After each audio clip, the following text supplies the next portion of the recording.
What's up, y'all? Welcome to episode 2 of Mac at Night. What's up, what's up, what's up?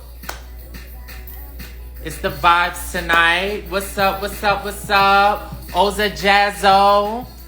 What's going on? Cash, let me bring Cash in. Cash request. Y'all, we got a lit show for y'all tonight. We got my girl Fave coming on, and we're so excited to have her. We're gonna give it a minute for everybody to join in.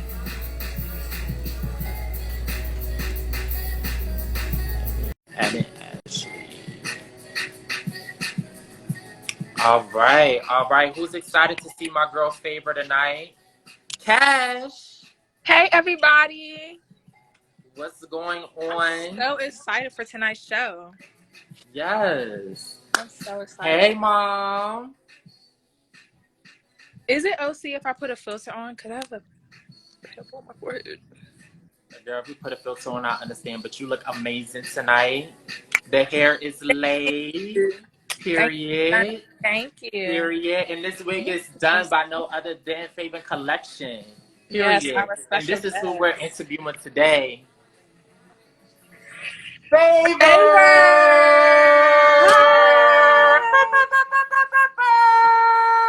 Hold on, let me put my headphones in. Can y'all hear me? Yes. What's going on, girl? Hello? We can hear you. Favor, you look Can you hear us? Hold on, what's going on with my headphones? All right, I'll figure it out. Thanks. Hi, guys. Hey. Hold on, Michaela just joined. Michaela, send a request to come on live. Oh, I think I'm so excited for tonight's show. Okay, there we go. Period. First of all, let's get into the bob. Your hair looks great, Favor. Your hair looks amazing. You hear me? Okay. Come on, Fave Collection. Who else? Okay. Collection. Who else? Hey, Michaela, y'all. please. Michaela, request us to be in. Yes, y'all. We finna get into some things. So hop on this live. Send this to your mommy, your daddies, your uncles, your auntie, your grandma, your grandmother, your grandfather, everybody. Send it because we finna get into some things. Period. Hey, Supreme Michaela. Steph Hey, says Michaela. Bobbiana girl. How are you? Hey, Michaela. Katrina B. 901 says stiff wear. You said It's Goody is joining in. And it ain't. thank you. I'm getting a pin chat together. Hold on 1 second for y'all. I'm gonna send this to some people. Don't worry, I'm about to do my thing up in here. How was everybody feeling tonight in the comments? How was everybody feeling that's watching? Welcome to the start of the week. We at the end of Monday. I'm excited for tonight's show. How about y'all? I am. I'm excited for tonight's show. Me too. I'm really excited. I'm excited. All right, there y'all go. To everybody. Hold on. All right, let me pin it. Hello, Miss Peach. Oops. I gotta put my other phone on because the comments cut off on us last He said we feeling good. Let me put some lip gloss on. You said okay. Hey, goodness. All right, y'all. Welcome to episode 2 of Mac at Night. We are so excited to have you guys. I'm sitting here with my host, Cash and MK. How y'all feeling today? I'm great. Period. Michaela, how you feeling? Good. You feeling good? I'm feeling good. I'm ready to get into this interview and play these games. Period. Well, how you feel? Favin, I'm feeling amazing. I'm feeling energized. We got my girl Favin on the live, and we about to get into this conversation and get to know who she is and how she became who she is, the woman that she is today. So I'm gonna give it over to my host Ashley so she could give y'all the bio of Favor, and then we're gonna get right into the conversation. Yeah, so Favor, again, thank you for joining us. We're so happy to have you. And I really just feel like maybe not everybody knows all that you do, because you do a lot. And sometimes I feel like you don't even know all that you've done. So today I want to just give you your flowers, and then also let the viewers get to know you a little more. So Favor Collection is our special guest today. Her name is Favor, and she is the CEO and founder of Favor Collection LLC. Now, Favor is a 25-year-old serial entrepreneur and a native from Nigeria. She migrated here to America at the age of 8 with her family, escaping corruption from her hometown. Favor grew up facing difficulties, trying to adjust to her new country, but she never gave up. She is known for a multitude of things, such as being one of the best in the state for track and field. She graduated from Morgan State University in engineering. She successfully is running her beauty line named Fave Collection, and she owns several vending machines across Maryland. So, Favor, I just want to say all of that is amazing at your age. And yes, I see the claps in the comments. I see the claps in the comments. Come on, come on.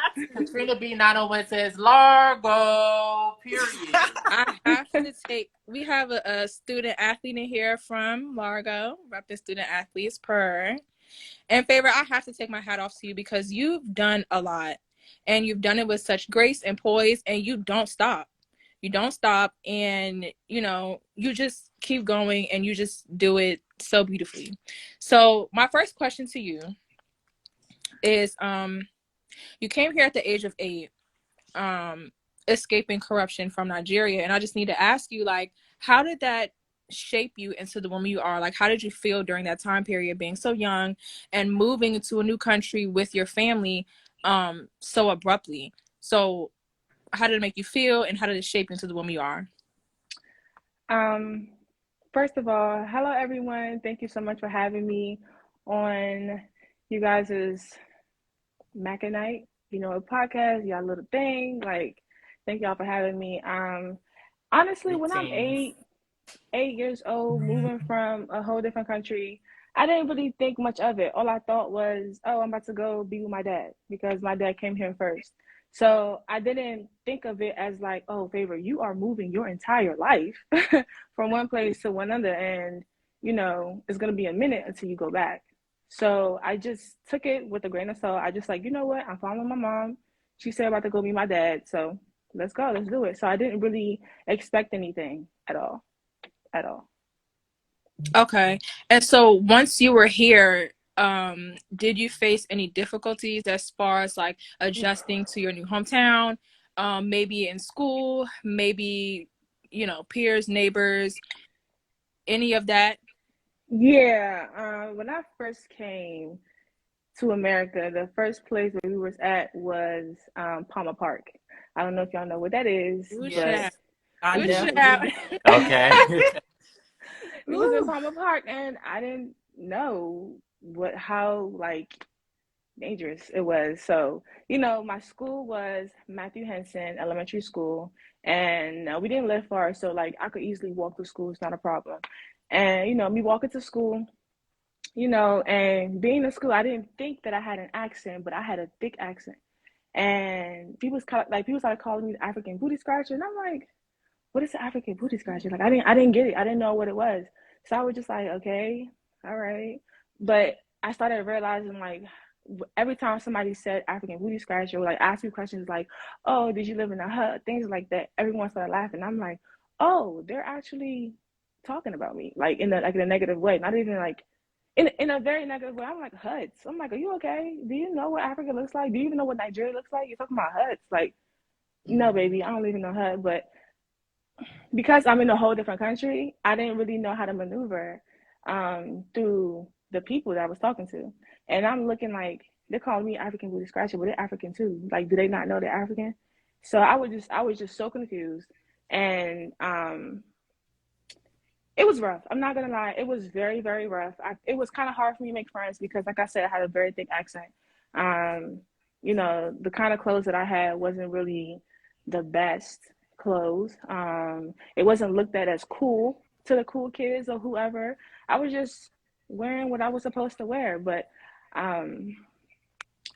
It was rough. It was rough. After Matthew Henson Elementary School, then I transitioned to Perrywood. And hold on, let me just backtrack a little bit because Matthew Henson was rough. Like I almost got jumped in Matthew Henson. That's how bad it was. Wow. Like they wanted to jump me because I was a teacher's favorite.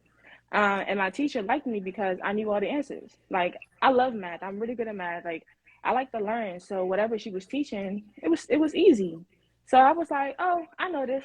It's like, okay, who knows? Just raise your hand. I raised my hand every single time, and people didn't like that. So I guess they all made a plan to jump me after, during recess.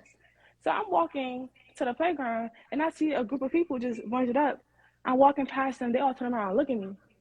That's how you know when somebody when a lot of people are looking at you, it's like what's about to happen. It's almost as if you see somebody running, you're gonna run too. Like when you look at me, I'm like, let me just turn and go the other way.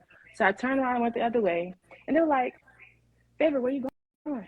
Where you going? We just want to say hi. Where are you going? Where are you going?" And I was like, "Please leave me alone. I'm about to go upstairs back to class." They're like, "No, we want to play with you. Come on." And it like.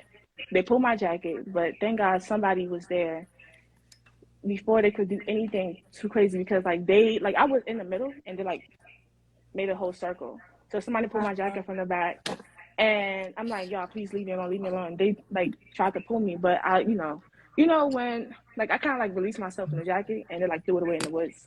And somebody was like, all right, y'all doing a little too much. Like, calm down. And I started crying. I went upstairs. I told the teacher was like, wow, that's crazy. I'm so sorry this is going on. I'm like, yeah, I'm only a couple of weeks into America. And this is how I'm being treated by my own people. Like, I was so lost, so confused. And with all that being said, it made things worse for me because the teacher was like, oh, because y'all tried to jump favor, all y'all like are losing recess. They hated me even more. So I was like, I don't know what to do. It was a lose-lose situation for me, and I didn't know what to do. So after that, I went to Perrywood. And going like so on and so forth. It was rough, but I came here to make a difference. I came here to set my mark in America, and that's kind of what I'm gonna keep doing until I get there. So. Absolutely what you're doing. And it's crazy because somebody actually today said something like you got to go through some things to build character, right? And if you, as a human being, if you don't go through anything, then what are you building? What are you molding into, right? So when you're telling me like these difficulties that you've had, which kind of leads me to my next question, it kind of makes sense as to why you're so strong and how you're so strong and how you're able to handle things or adversities that may come, into your life. So my next question for you is, what motivates you to become an entrepreneur? Because I know entrepreneur life is not easy. It's not rough. I mean, it's not easy. It's rough. And I know that someone who's not an entrepreneur will look, oh, you make your own money, you make your own hours. And especially you, Fave Collection, you have a beauty line. Oh, you look good. Your hair looks good, all the glitz and glams. But I know it's difficult sometimes. So what motivated you and kept you grounded to continue to be an entrepreneur? Ciao. I wanna add this to the question. Also in beauty. Okay. So I've kind of always had the entrepreneurship spirit in my body, and I didn't know it was called entrepreneurship until I don't know, college maybe, I don't know. But when I was in high school, shout out to Largo, So when I was in high school,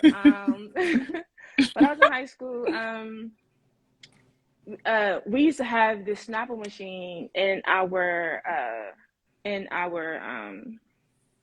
cafeteria. Matter of fact, before the Snapple machine, I don't know if y'all remember, I used to sell those little beads.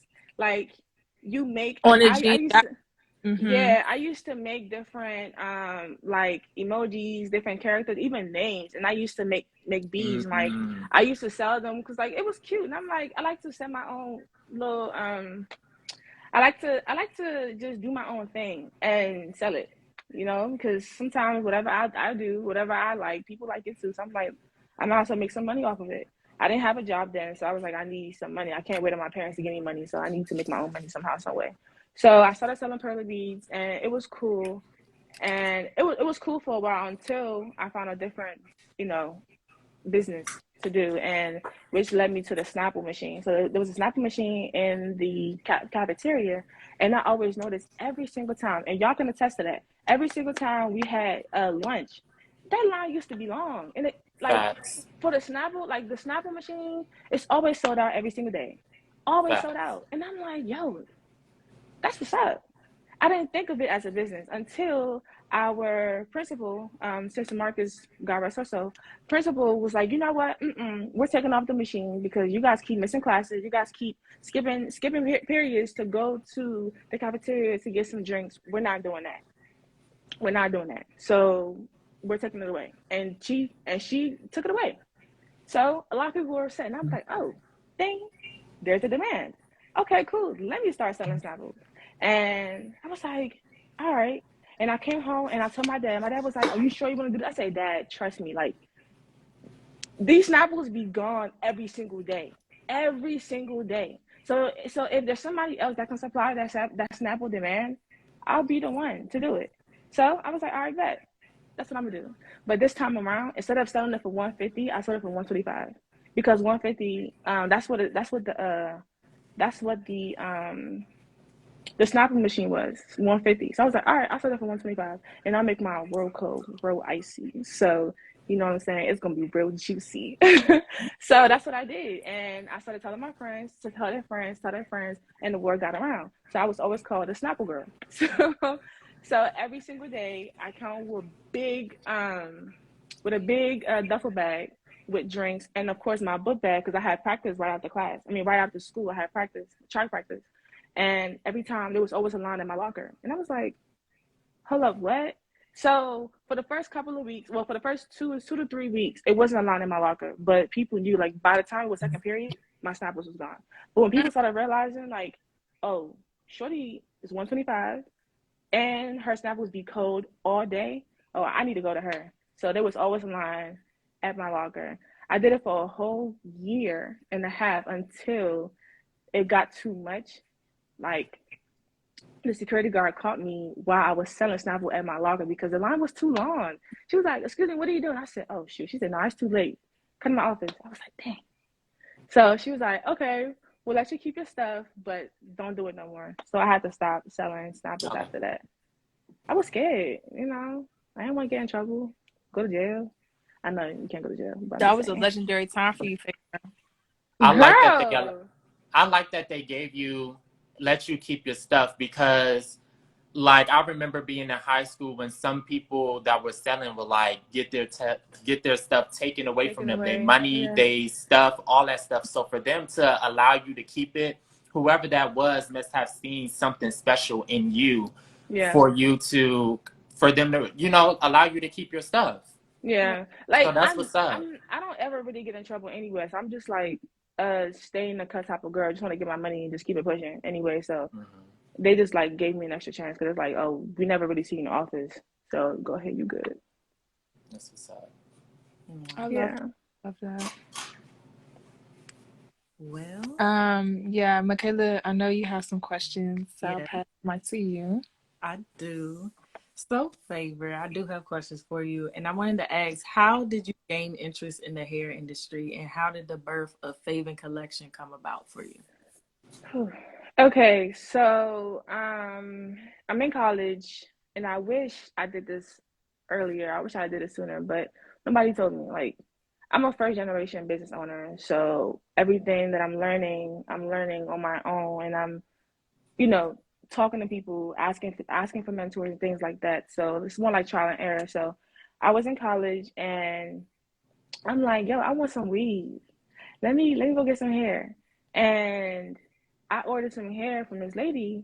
It was $300. I said $300 for some bundles. Not even for a bundle or some bundles. No, 3 bundles. Three bundles. Okay. I don't know how long it was, but it was 3 bundles. $300 for 3 bundles. And I was like, girl, mind you, I'm 16 years old, maybe 17. Who got $300 to spend? Exactly. You know what I'm saying? I was like, $300, this is expensive. But she was like, oh, it's we're Brazilian. You gonna be out here looking like the girls. And I'm like, okay, well, you said looking like the girls. Let's get into it. I'll be looking like the girls. So I bought it, and you know, it was a leave out type of thing, and nobody told me like, yo, make sure the leave out matches the bundles. So I'm young, so nobody really told me. So I'm like, okay, cool. So I was like, $300 is just too expensive. I can't do it. So I started ordering my hair from AliExpress before I knew like, oh no, there are vendors out here that like really sell hair for cheap. And I was like, okay. So I was getting hair a little bit lower than $300, but it was still good hair from AliExpress. And I was like, okay, this is good. So when I got to college, I was like, all right, bet. I got some hair, but now it's like I gotta pay somebody to do my hair. This is a lot of money. Like, you know, trying to be a girl, it's a lot. It's expensive. Okay, you gotta buy the hair. You gotta get somebody to install the hair. You gotta maintain the hair, because child, if you don't know how to maintain your own hair, and you spend $800 or whatever the case may be just to get your hair done, it's like a waste of money. Cause like, how you gonna keep it up? So, so I'm like, all right, cool.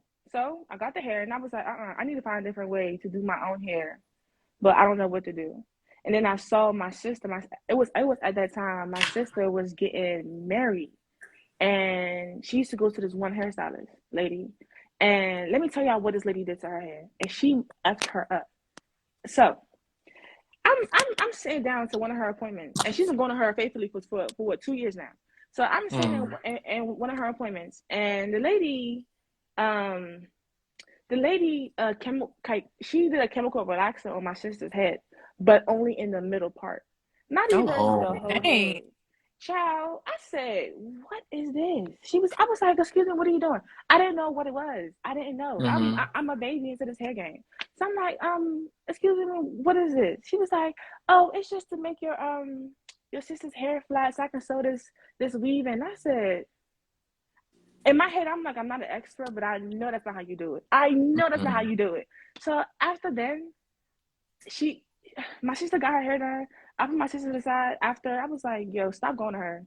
Like, on some other stuff, I would learn how to do hair in order for you not to spend this amount of money. And I don't know how much it was, but it was a couple $100. And I was like, yo, this lady is messing your hair up. Like, where are your edges? Like, what's going on? How do you only chemical relax the middle of the hair? I was like, I'm not going to her. And she was licensed. I was like, no, bro, I'm good. So ever since then, I said, you know what? Don't worry. I'll be the person in the family to learn how to do hair and take care of my people's hair. Like, I wasn't thinking of it as, oh, I'm going to do hair for other people. But I was like, no, I got to make sure that my family, we're good first, because we're spending all this amount of money to do hair. And we always have, we've gotten only terrible experiences from people that are so-called hairstylists, like licensed cosmetologists. So I just started doing hair. And then I realized, oh, there's money in this hair game. So I was like, you know what, let me take it a little more seriously. And then selling hair, I don't know if y'all realize, like at that time, a lot of people were selling hair. Like every week, it was somebody new selling hair. I'm like, dang, how can my hair stand apart from somebody else? And I said, you know what, maybe I got to start doing hair. So I was like, all right, what's popping right now? How can I do hair? So I realized it was wigs at the time. So it was wigs at the time. And I was like, you know what? I started, trying my best to make wigs. I took classes, which was the Argentine class with one of them. And I took the hair diagram class. I just started like perfecting my wig making skills, and then got to, instead of me using my hand making wigs, I used a sewing machine to make wigs, and then so on and so forth. So I was like, I'm going to start making my hair look good. And then people was like, oh, who did your hair? And I'm like, okay, it was me. They're like, oh, I want you to do my hair. And then that's how we know things went. That's how it went. That's like amazing. I can definitely relate too, because it's like, my sister does hair. And of course, I can't do my hair now, myself. But I mean, it costs. And when you can do it yourself, that's just amazing. It's an amazing skill to have. I actually did go to cosmetology school. I just didn't pursue it. But it's a great skill to have, because it cut down the cost that you don't have to even pay nobody else to do. And my next question for you would be, could you tell us what sport in high school you were best known for? And also, where did this sport lead you as far as college? The sport that I was known for in high school was track and field. I did volleyball for a little while. And fun fact, I really wanted to do volleyball. Like, I wanted to get a full ride scholarship for volleyball, but my coach effed me up. My coach effed me up. My coach recorded me, but the recording was so ass, y'all. The recording was blurry. The recording was terrible. Like, them little highlight tapes. It's like, oh, the person's right there. They circle it, and like they circle the person, and then you can easily watch the person do what they got to do in the court. Child, there was no circle. It was a small little arrow, and the person was straight it was like a black spot in the screen. I was like, how can they tell it's me? Right. How? And I sent it to the coach, not knowing. I sent it to the college coach, not knowing what it looked like, because I trusted my high school coach. The college coach called me and was like, I can't tell this is you. I'm sorry. It's like, it's nothing I can really do for you. And she was like, I mean, you can be your walk on if you want. I said, nah, if it's not a scholarship, I don't want it. Like, no offense, because I got a scholarship. I had a scholarship for track and field because I won states. I was good. I was good. I was good. Girl, say it with your downplaying chest. myself. You was I be what? downplaying myself, and Say I it with your chest. I You swear, wasn't just anybody. Okay. No, for real. Like, I don't know. I just try to be humble with it. Yeah, during like 2014, like I won states. I think like once or twice. I won indoor and outdoor, and the coach, the track and field coach at Morgan State, was there watching me because states was at Morgan State. So he was there watching me, and I did my damn thing. I was like, no, like, y'all gonna put some respect on my name. I'm good at this. Like, I'm really good. Like, cool. So when he saw me, he was like, okay.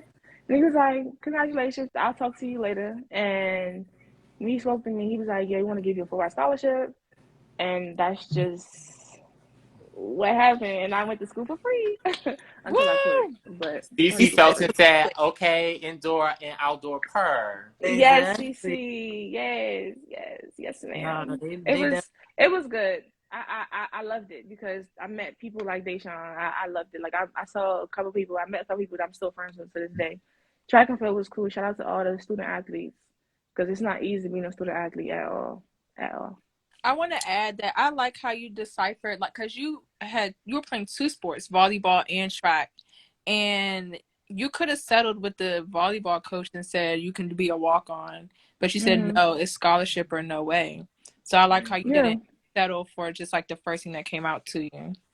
I honestly didn't. And at that point, I really didn't have an option because I came from a different country. Right. I did not come here to take hella loans. I did not do that. So anything that I do, I make sure that I'm good at it, at least to get some money off of it.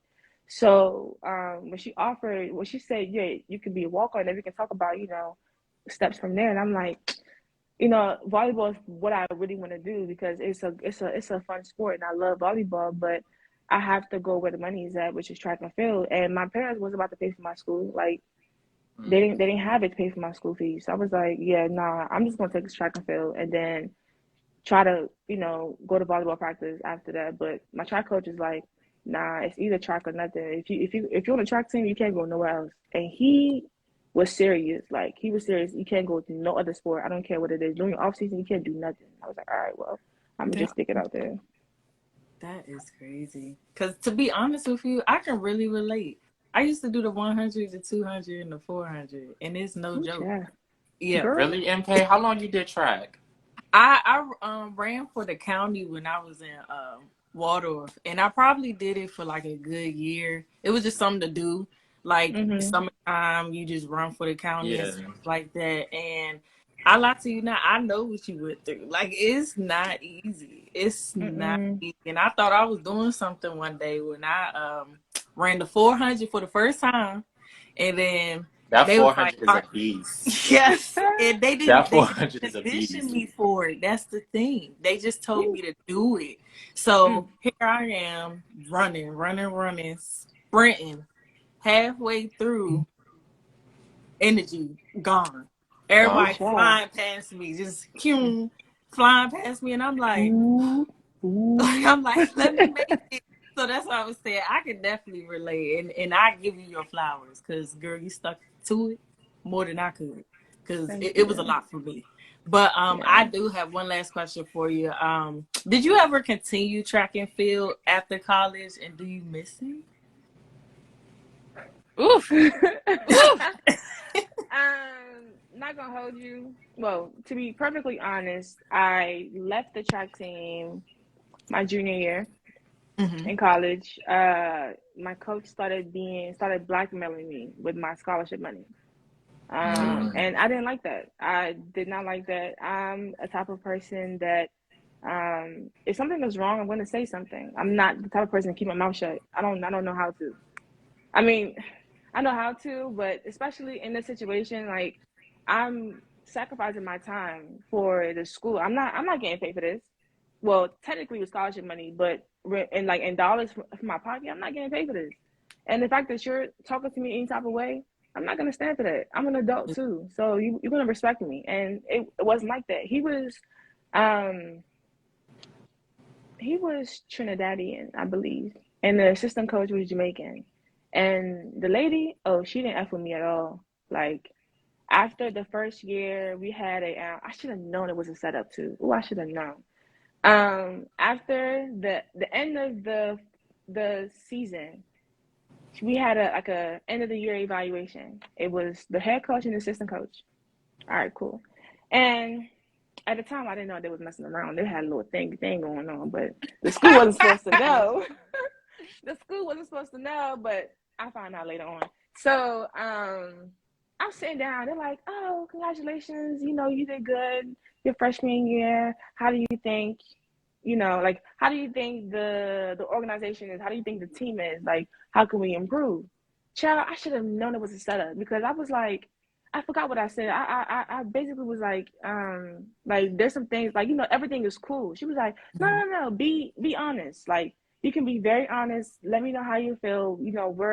We're having like we want to change some things. I was like, okay, well, if I'm being honest, there's some things that can be changed. And I was like, well, Coach, I can't say her name, but Coach Ian, the assistant coach, I was listing out some things, like some issues that I had. She was like, oh, well, it's not my fault. Da, da, da. She was snapping at me. I said, Miss Mamas, I thought you said be honest. I'm being honest. Like, you can't be mad at me when I'm being honest. And she straight went off on me. And I said, oh, well, I'm sorry for saying anything. I should have just kept my mouth shut. Ever since that day, she was not effing with me for the next 2 to 3 years. And that's why he kept blackmailing me with that scholarship. Because he was just like, oh, no, she's one of them people that has a mouth. So we're going to make her feel like without the scholarship, she's nothing. And it got to the point that they called my high school coach, Coach Butler, and was just running their mouth like, Favor is rude, Favor is this, Favor is that. We can't do this with Favor. I don't know how you did it. Da, da, da. My coach is like, wait, what are you talking about? Favor's a good kid. And he calls me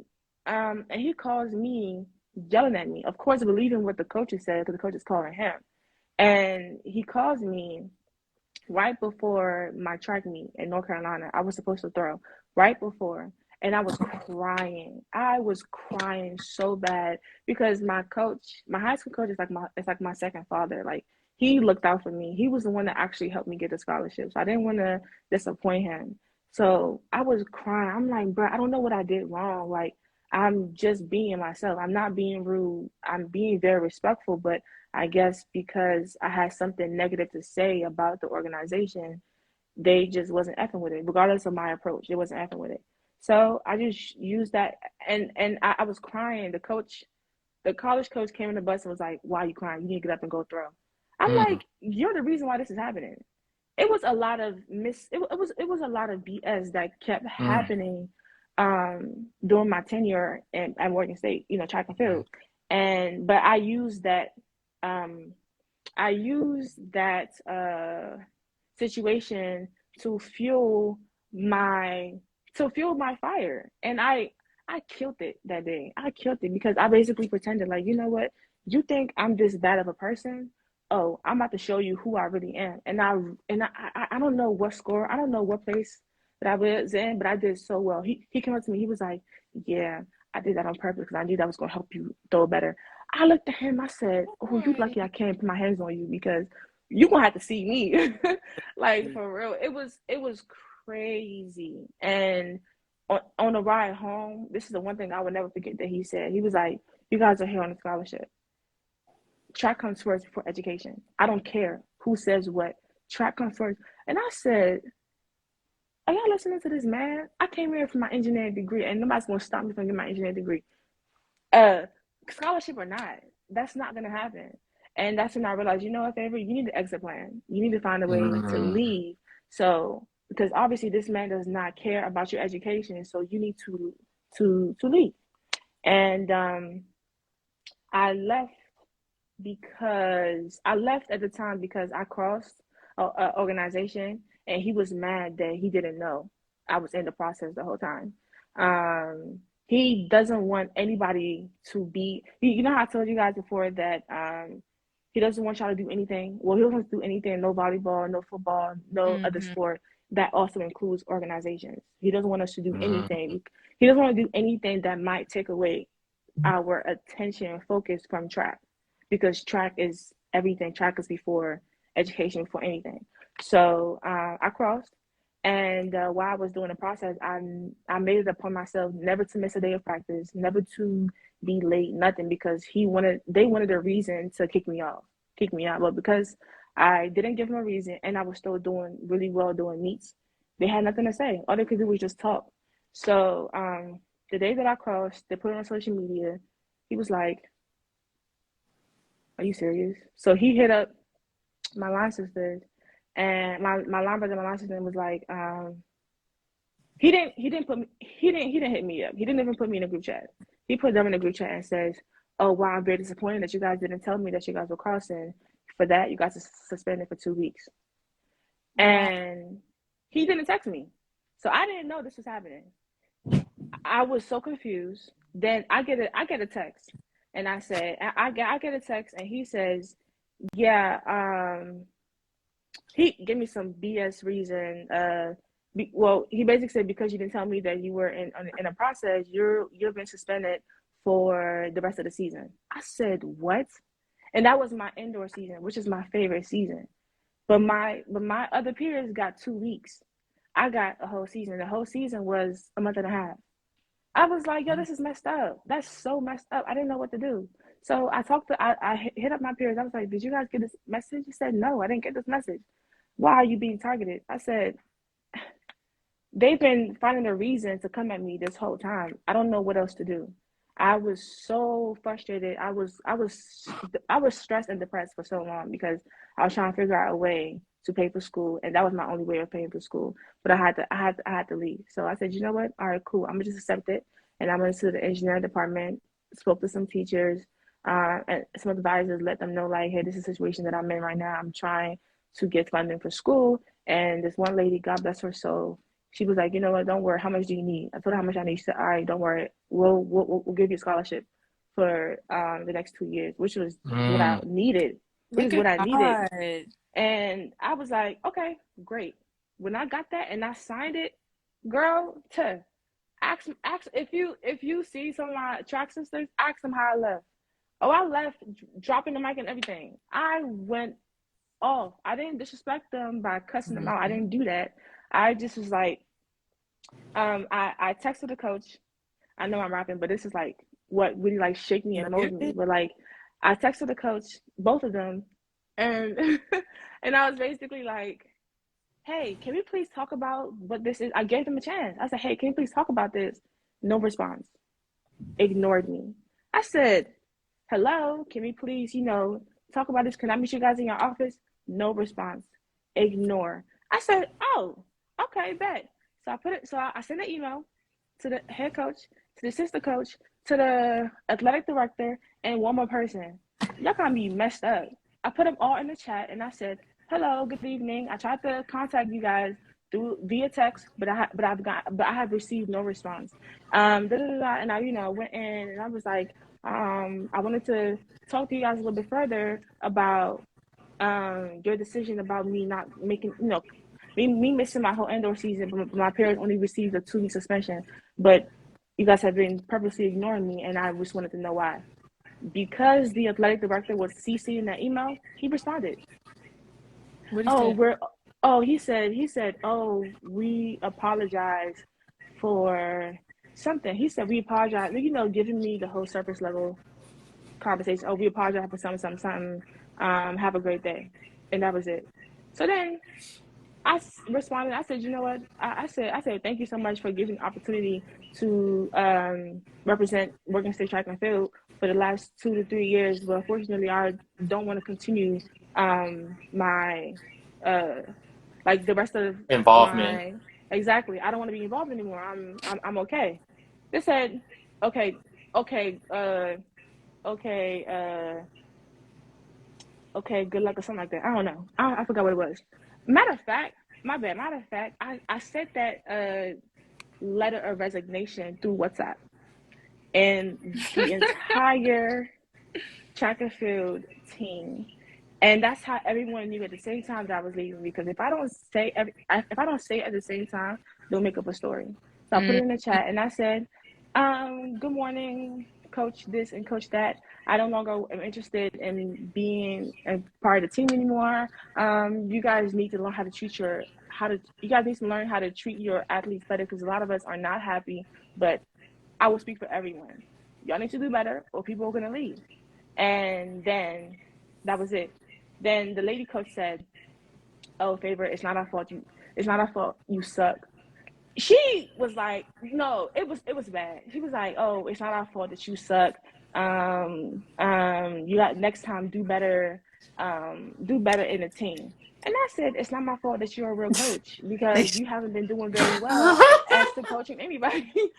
Girl. Because No, for wow. real. Like Tried I it. said, it's not my fault. It's not my fault that you're Wow. not a real coach, because, like, child, I went in and And I these are said, grown people, grown adults, grown people with Petty. grown men kids, and with women. children, Right. with But children. you know what I like? You know what I like is that in the midst of you being in front of all these people who you would consider to be your leaders and who are supposed to be leading you through the Yeah, shock experience and through yeah, college, you didn't fold. You didn't give into, like, no, you weren't scared.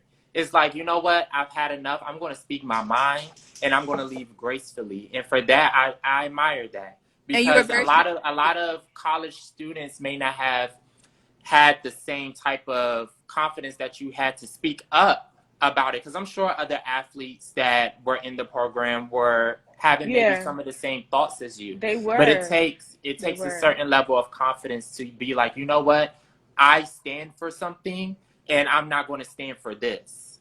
they were. No, they were, because I received various text messages saying, "Wow, Favor, we're so proud of you. You have done something that a lot of people are afraid to do. A lot of people are afraid to do this because they don't want their scholarship money being taken away, and it sucks." And I'm just like, you know what? I don't want to be stuck in this situation. I'm not happy. If I'm not happy in anything, relationship, friendship, organization, if I'm not happy in something, I would leave, because my peace comes first. I would leave. I'm not going to be disrespectful, but I would say, "Hey, I'm not interested anymore." And because she decided to disrespect me, oh baby, that professional stuff is out the door, because you're gonna be mm-hmm. messed up, messed up. So cheers to You that.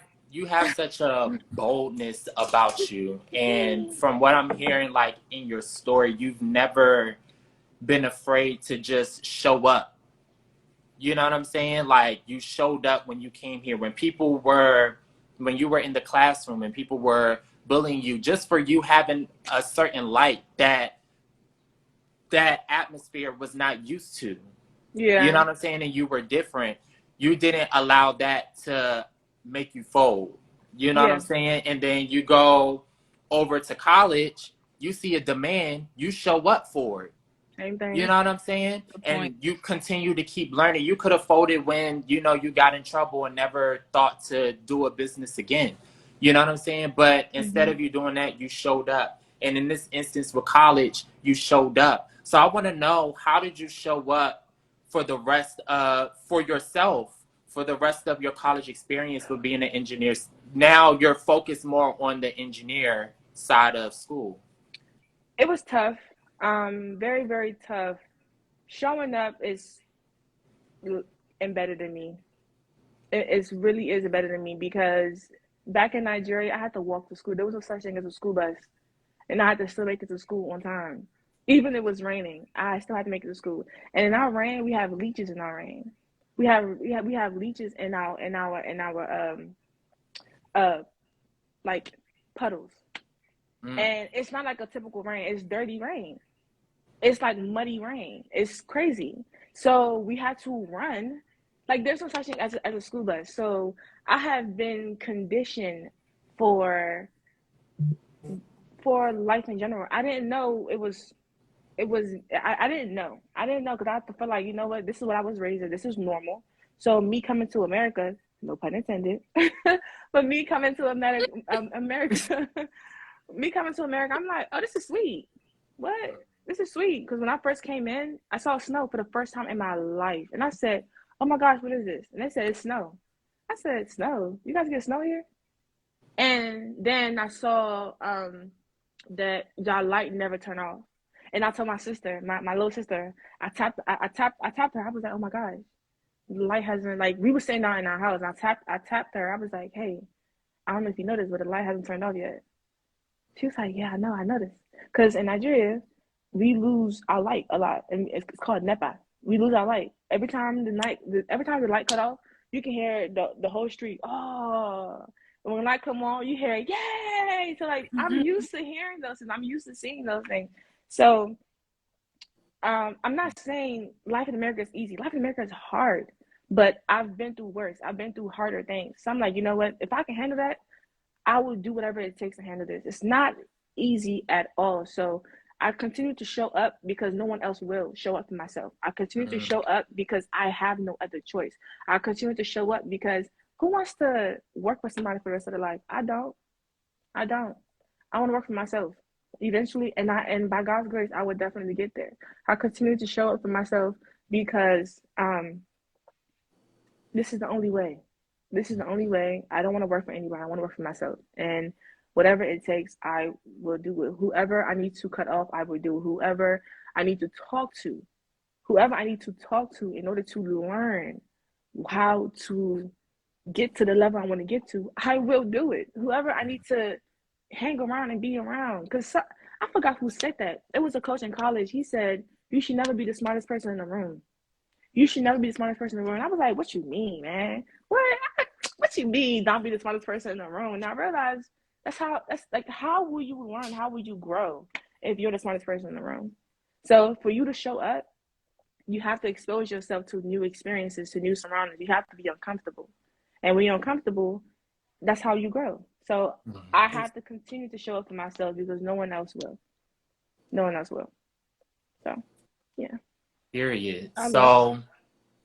So you're going through college. This is after track. You're an engineer student. What are we doing now? What are we doing right now? Right now. Not in this moment. I'm talking about like we're still back in that college moment. You've left track and field. This is your junior year when you left track and field, correct? Yes. This is your junior year when you leave track and field. So in that moment until the moment when you walk across the stage, what did you fill your time in with? Other than being an engineer student? No, literally engineering. And I thank God that I actually left when I left because the workload got hectic. It got so crazy. It got so crazy so fast. Thing about it is that, like, nobody prepares you for college. Nobody does. Everyone has their own experience, college experience. And college experience are wild experiences. Like, life happens, and while life is happening, you still have to focus on your studies. You have to. So it got to a point where I didn't have a place to stay. And I was living on my car for a little while. Wow. But I still had to show up. I was like, nah, man, I'm gonna get my engineering degree. You got me messed up. I'm gonna graduate with my degree, baby. Okay. So that's kind of what I had to do. Like, I had to continue. I basically just was like living in the engineering department, making friends in the engineering building. You know, we had lots of group projects. And with those group projects require a certain software, and those softwares are only in the engineering building. So I had endless sleepless nights, pulling all nighters just to make sure the work is done in order for me to present the next day, or whatever I needed to do. I had to do it. A lot of people didn't take me seriously or didn't think I was serious with my studies, but I'm like, y'all don't know who I am for real. Even got to the point that during my college tenure, I tore my PCL and my meniscus. Like, I had to get surgery for that, and I still had to go to class. Like, I wasn't playing. Like, of course I was in bed rest for a few weeks, and I told my engineering peers, I said, hey guys, I'm gonna go to surgery very soon. I'm not gonna be in class for a few weeks.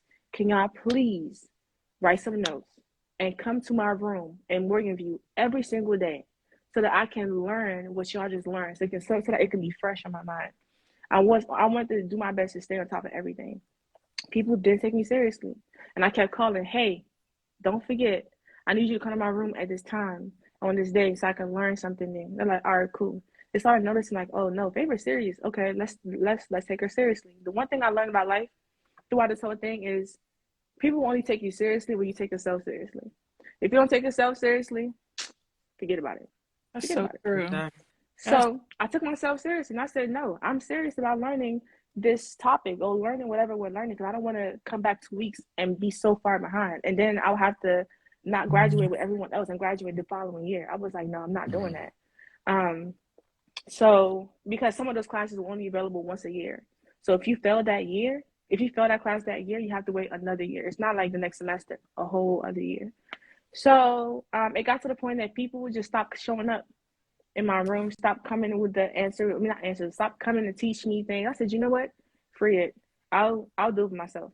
And I was able to walk, like not walk, but like I was able to use my crutches to get to where I need to get to. Of course, it took me some time to get there, but I allocated some time for me to take my time in order to be in class on time.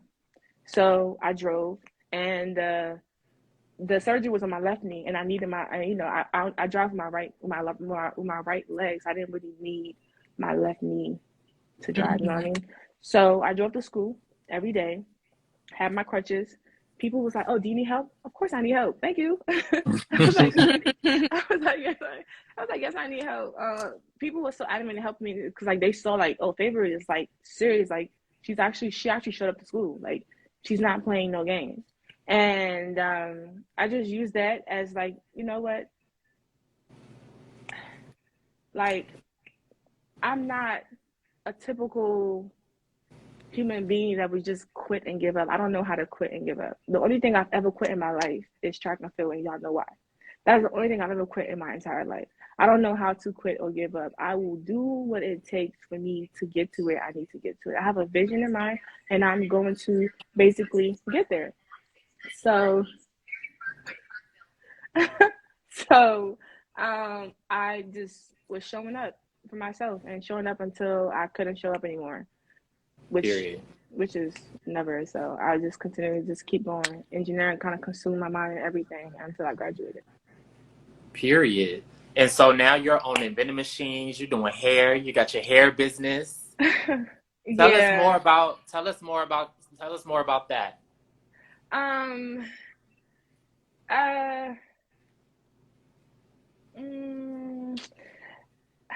After college, I had a job with Accenture, and while I was working at Accenture, I always pursued my cosmetology license. So I'm in the cosmetology school, and I was just like, you know what? I have a hair business. I might as well be licensed for it because I don't want nobody trying to come for me and say, "Oh, I'm suing you because you don't got a license. You ain't this, you ain't that. You ain't finna catch me slipping, child. You are not gonna catch me slipping." So I basically went to school for it, and even though engineering, cosmetology has nothing to do with each other at all, but the only reason why I did engineering was for my family. It wasn't really for me because they wanted me to do engineering, or they wanted me to be a doctor or a lawyer or something, child, anything, something that would give me money. And I wanted to do hair, so I said, you know what, I'm gonna do engineering for y'all, but I'm gonna do hair for me. So that's kind of what I was doing. And I always try to find different ways to make money in my sleep. Like my brain never stops ticking. My brain never stops working. I like to try to find different ways to make passive income because I feel like nobody should be working a 9 to 5 in order to make money. I mean, hey, if you're working 9 to 5, that's great. Not knocking nobody working a 9 to 5. But me personally, I don't want to be working for anybody. I want for myself. I want to wake up when I want to wake up. Look at my bank account, like, all right, bet. Now do what I want to do and make some money. If that includes social media content, I mean, if that means content making, I would do that. But like, I want to do stuff in my own time when I want to, not on somebody else's time. So, you know, right now I'm a full-time entrepreneur, just doing what I can to stay alive and survive until I get to where I need to get to. Period. I love that, Favor. And I will say that throughout all, the stories that you've told us tonight, I will say that you're very strategic in everything that you do.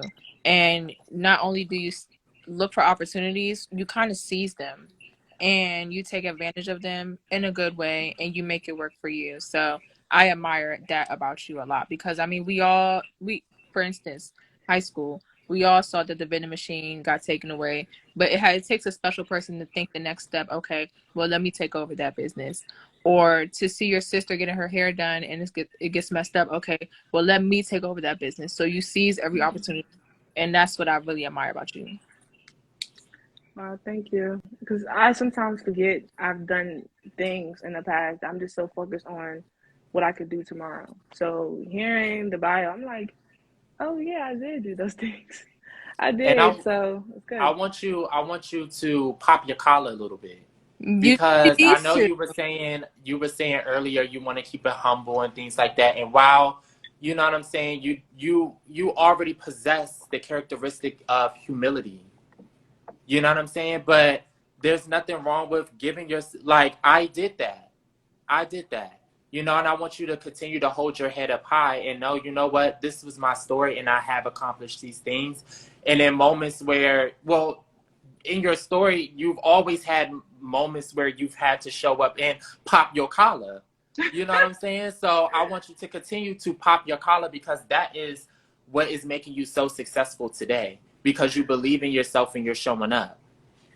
But I get really nervous about that because God doesn't like proud people that feel like, oh, they got it figured out. Because I don't know, like I feel like God has a way of teaching us lessons. So I just try my best not to seem like, oh, I did this, because then people will be like, oh, you're just being cocky. Like you guys, I'm sitting here telling my story, so of course you guys can see that I've done so much, but I don't like walk like I've done so much. I walk like, no, I need to do more. I haven't done enough.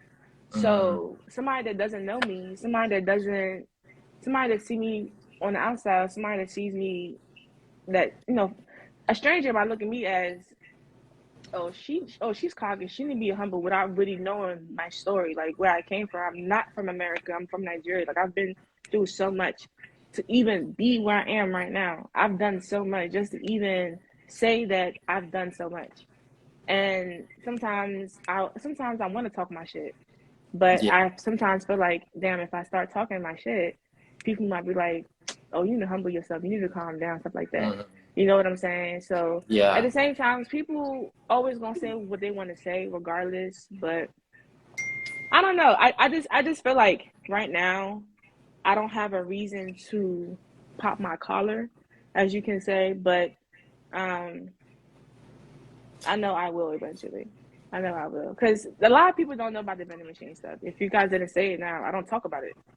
I don't talk about it at all. It's not something that I like brag about. I'm like, if you know, you know, type of thing. I want to pause it right there because we're about to end. Y'all, we're about to enter part 2 of Mac at Night Live, where we will do the card game tonight's conversation here with Favor. So y'all tune back in. We're coming back in 1 minute. Okay.